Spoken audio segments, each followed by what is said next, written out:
सरहदों पे बहुत तणाव है क्या, कुछ पता तो करो, चुनाव है क्या.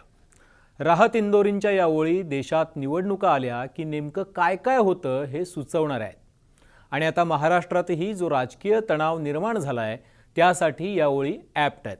म्हणजे महाराष्ट्रानं पहिल्यांदाच 3.5 वर्षात 3 मुख्यमंत्री पाहिलेत, 3 उपमुख्यमंत्री पाहिलेत. जे विरोधी पक्षनेते होते त्यांची भूमिका बदलून ते सत्तेत येताना पाहिलंय. आणि एका नेत्यानं तर 3.5 वर्षात मुख्यमंत्री, उपमुख्यमंत्री आणि विरोधी पक्षनेते अशी 3ही पदं भूषवलेली पाहिली आहेत, अर्थात देवेंद्र फडणवीस. या सगळ्यासोबतच वर्षभराच्या आत 2 राजकीय भूकंप सुद्धा महाराष्ट्रानं पाहिले.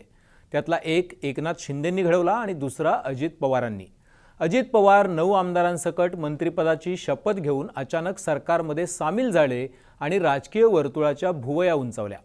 पण खरं रामायण तर त्यानंतर सुरू झालं. म्हणजे अजित पवारांनी एमईटीमध्ये एक मेळावा घेऊन थेट आपले काका आणि राजकीय गुरु शरद पवारांना आव्हान दिलं. त्यांनी आपल्याशी कसा भेदभाव केला, आपल्यावर अन्याय केला याचा पाढाच वाचला. पहिल्याच सभेत अत्यंत वैयक्तिक हल्ले करून दोघांमध्ये एक मोठी दरी निर्माण झाल्याचं सुचवलं. शिवाय काका घरात का बसत नाहीत असा सवाल करून त्यांच्या वयाचा मुद्दा चर्चेत आणला. पण 15च दिवसात अजित पवारांचं मन आणि मतपरिवर्तन झालं आणि रविवारी अचानकपणे ते 9 मंत्र्यांसकट वायबी सेंटरला उतरले. शरद पवारांना भेटीसाठी चिठ्ठी पाठवली, पण ते प्रतिसाद देत नसल्याचं बघून ते अजित पवार आत शिरले आणि शरद पवारांच्या पाया पडले. घडल्या प्रकाराबद्दल दिलगिरी व्यक्त केली, एमईटीत केलेल्या भाषणाबद्दलही भावना व्यक्त केल्या आणि मग आज थेट आमदारांसकट पुन्हा ते वायबी सेंटरला शरद पवारांच्या भेटीला आले. 24 तासातल्या त्यांच्या या दोन्ही भेटींनी राजकारणात खळबळ उडाली. तर्कवितर्क आणि चर्चांना सुरुवात झाली आणि प्रश्न निर्माण झाला की या गाठी भेटींचा अर्थ तरी काय. नमस्कार, मी अभिजित करंडे, मुंबई तकमध्ये आपल्या सगळ्यांचं स्वागत आहे. दिवस रविवारचा होता, आळसावलेला दिवस. शरद पवार वायबी सेंटरमध्ये बैठकांमध्ये व्यस्त होते आणि दुपारच्या सुमारास थेट अजित पवार आपल्या 9 मंत्र्यांसह वायबीला धडकले. शरद पवारांच्या केबिन बाहेर उपमुख्यमंत्री आल्यानं लगबग वाढली. शरद पवारांना आत चिठ्ठी पाठवण्यात आली, मात्र त्यांची सुरू असलेली बैठक काही त्यांनी थांबवली नाही. त्यामुळे अजित पवार थेट आत घुसले. त्यांनी काकांचे पाय धरले. एमईटीतलं भाषण, बंडाळी आणि एकूणच घडल्या प्रकाराबद्दल दिलगिरी व्यक्त केली. पाठोपाठ छगन भुजबळ आत आले. त्यांनीही पवारांचे पाय धरून आमची पापं पोटात घ्या अशी विनंती केली. मग एक एक करून सगळ्या मंत्र्यांनी पवारांचे आशीर्वाद घेतले. सगळे नेते पवारांना भेटून बाहेर आले. अजित पवार, सुनील तटकरे, प्रफुल्ल पटेल सोबत होते. पटेलांनी स्वतः माध्यमांना संबोधित केलं. पवारांना आम्ही आशीर्वाद मागितला. त्यांना विनंती केली की त्यांनी आमच्यासोबत यावं आणि आम्हाला मार्गदर्शन करावं. मात्र पवारांनी त्याला काय उत्तर दिलं ते प्रफुल्ल पटेलांनी सांगितलं नाही. पण यावेळी या सगळ्या नेत्यांची देहबोली आणि त्यांचे चेहरे आतमध्ये नेमकं काय घडलं असावं याचा पुरता अंदाज देणारे होते. पण या घटनेला 24 तास उलटण्याआधी पुन्हा एकदा अजित पवार आपल्या समर्थक आमदारांसह वायबीला पोहोचले. आज आमदारांच्या नंतर शरद पवार वायबीला पोहोचले. म्हणजे काल ते आधीच वायबीत होते, आज आमदार आधी पोहोचले राष्ट्रवादीचे आणि मग शरद पवार. आजही कालचाच किस्सा सेम घडला. आशीर्वाद घेतले, नेते खाली आले, माध्यमांना पटेलांनी तीच माहिती दिली आणि सगळे निघूनही गेले. पण या सगळ्याचा राजकीय अर्थ काय हा प्रश्न उरतोच. कारण शरद पवार घरी का बसत नाहीत, शरद पवारांना या वयात का फिरायचंय, कुणाच्या पोटी जन्माला आलो नाही म्हणून चूक झाली का, शरद पवारांमुळे नाहक मी प्रत्येक वेळी भाजपशी चर्चा करून तोंडावर पडलो, माझी बदनामी झाली, असा अन्यायाचा पाढाच अजित पवारांनी वाचला होता. नंतर प्रफुल्ल पटेल यांनी मी पुस्तक लिहिलं तर काय काय बाहेर येईल असं म्हणत शरद पवारांना उघड धमकी दिली होती. त्यानंतर भुजबळांनी पवार जर 60 वर्ष राजकारण करत असतील तर आम्हीही 55 वर्ष राजकारण करतोय असं म्हणत थेट आव्हान दिलं.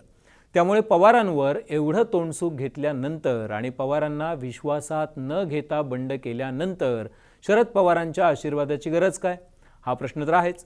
तर बघा, पक्षातल्या बंडानंतर शरद पवारांनी तडजोडीची किंवा कोणाच्याही नाकदुऱ्या काढण्याची भूमिका घेण्याऐवजी थेट आव्हान स्वीकारलं. त्यांनी पहिल्यांदा यशवंतरावांच्या समाधीचं दर्शन घेतलं आणि त्यानंतर थेट येवला गाठलं, छगन भुजबळांचा मतदारसंघ. लोकांमध्ये जाऊन आपली भूमिका स्पष्ट केली. भाजपच्या विचारांशी कुठल्याही स्थितीत तडजोड करणार नाही अशी भूमिका घेतली. त्यामुळे अजित पवारांचा कोर ग्रुप ज्यात मंत्री आहेत ते धास्तावले.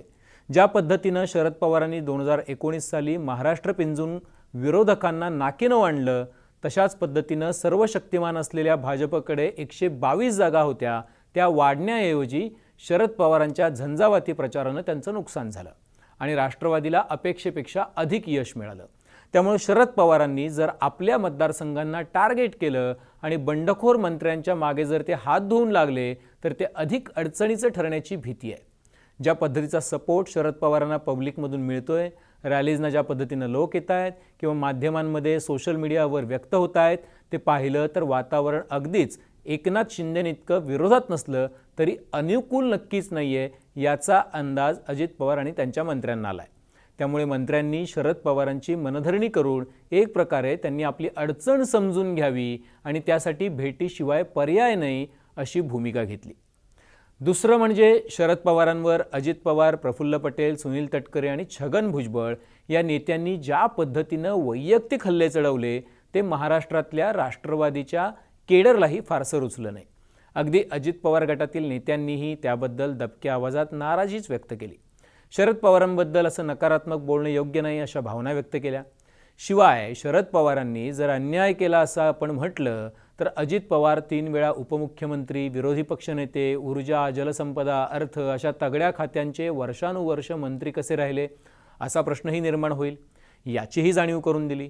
इतकंच नव्हे तर जनतेतून निवडून न येणारे पटेल कुठल्याही कष्टाविना खासदार कसे झाले, तुरुंगात जाऊन आल्यानंतरही भुजबळ कोणाच्या पाठिंब्यानं मंत्री झाले, तटकरे आणि हसन मुश्रीफ यांच्यावरती ईडीच्या धाडी पडल्यानंतर त्यांच्या पाठीशी कोण उभं राहिलं, असे प्रश्न विचारले जाऊ लागले.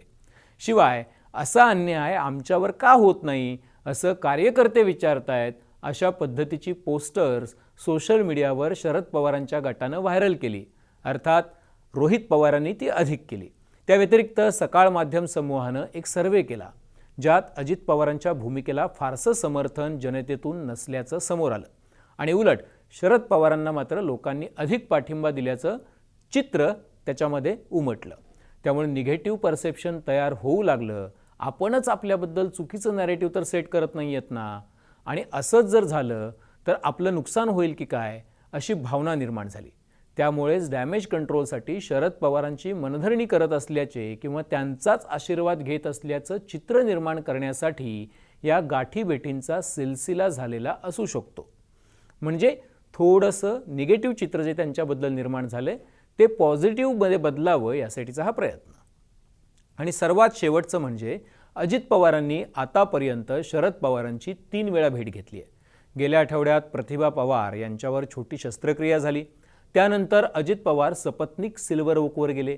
त्यानंतर अजित पवार मंत्र्यांसह शरद पवारांच्या भेटीला गेले आणि आज आमदारांसकट वायबीवर पोहोचले.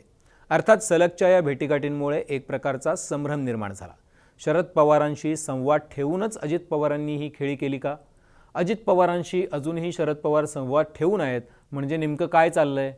अर्थात या सगळ्यामुळे शरद पवारांसोबत असलेले नेते, कार्यकर्ते, गावखेड्यातलं केडर आणि मतदार या सगळ्यांमध्ये एक संभ्रम आणि गोंधळ निर्माण होईल अशी ही खेळी अजित पवार गटाची असू शकते याची चर्चा चालू झाली.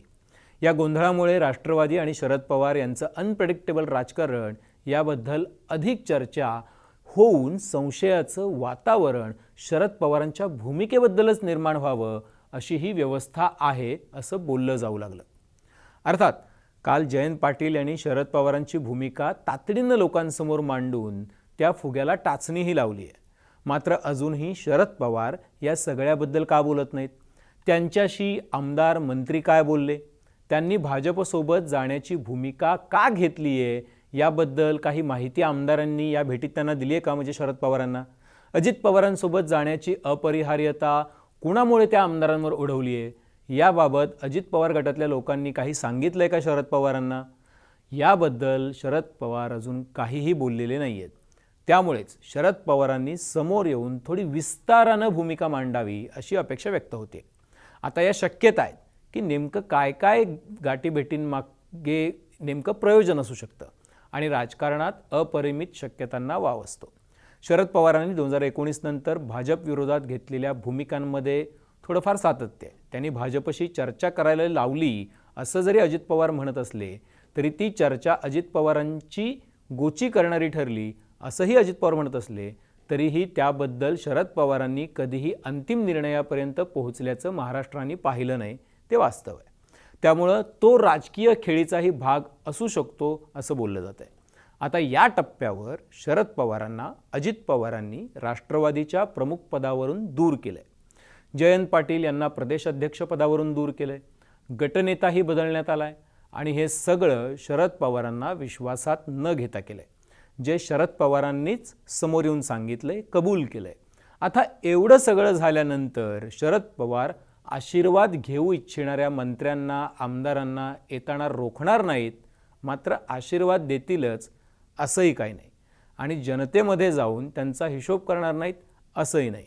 त्यामुळे आता शरद पवार काय करतात, भेटीगाठींबद्दल काय बोलतात आणि जनतेत जाऊन या नेत्यांचा बंदोबस्त कसा करतात आणि त्याला अजित पवार गट कसं उत्तर देतो हे पाहणंही औत्सुक्याचं असणार आहे. त्यामुळे तुम्हाला आजचा व्हिडिओ कसा वाटला, हे विश्लेषण कसं वाटलं, हे कमेंट बॉक्समध्ये निश्चितपणे लिहा. शिवाय इतर काही नवे विषय विश्लेषणासाठी असतील तर तेही सुचवा आणि मुंबई तकचं यूट्यूब चॅनल सबस्क्राईब करायला अजिबात विसरू नका. पाहत रहा मुंबई तक.